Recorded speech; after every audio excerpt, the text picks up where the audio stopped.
নমস্কার বন্ধুরা, আমার চ্যানেলে তোমাদের সবাইকে স্বাগত। আজকে একটা রেসিপি করব, সেটার নাম হলো দই পটল। এই যে পটলগুলো ভালো করে ছিলে এইভাবে পরিষ্কার করে ধুয়ে নিয়েছি। এখানে মশলা নিয়েছি টমেটো, আদা, জিরা, শুকনো লঙ্কা, তেজপাতা, আর এখানে নিয়েছি কাজু বাদাম। তো বন্ধুরা, মশলাগুলো আমি মিক্সিতে পেস্ট করে নিয়েছি, আর পটলগুলো লবণ হলুদ দিয়ে ভালো করে ভেজে নিচ্ছি। লাল করে ভাজতে হবে একটু সময় দিয়ে। এই যে দেখো, ভাজা আমার হয়ে গেছে। এইবার আমি কড়াইয়ের মধ্যে তেল দিয়ে দিলাম। তেলের মধ্যে শুকনো লঙ্কা, তেজপাতা, গোটা গরম মশলা আর জিরে ফোড়ন দিয়ে দেব।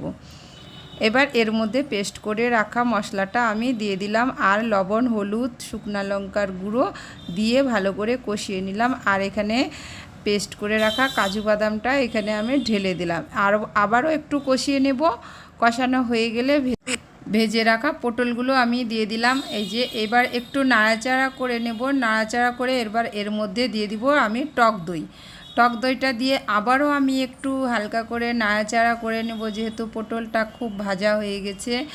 এবার আমি এর মধ্যে 1 কাপ পরিমাণ জল দিয়ে হালকা আঁচে ঢেকে দিচ্ছি। দেখো, এই যে এবার আমি এর মধ্যে ঢাকনা খুলে দেখো কি সুন্দর দারুণ হয়েছে। এবার এরকম তেল ছাড়ছে। এবার আমি এর মধ্যে দিয়ে দিব পরিমাণ মতো চিনি।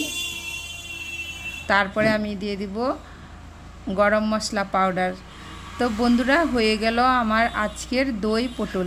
এই রেসিপিটি তোমরা রুটি দিয়েও খেতে পারো, ভাত, রুটি, পোলাও সব কিছু দিয়েই খাওয়া যাবে। তো বন্ধুরা, কেমন হয়েছে আমার এই রেসিপিটি? যদি ভালো লাগে তাহলে প্লিজ অবশ্যই আমার চ্যানেলকে একটা সাবস্ক্রাইব করে দিবে, আর নিচে থাকা বেল আইকনটি প্রেস করে দিবে, যেন নোটিফিকেশন আকারে আমার ভিডিও পৌঁছে যায় সবার আগে তোমাদের কাছে। ঠিক আছে বন্ধুরা, তোমরা সবাই ভালো থাকো। Bye bye.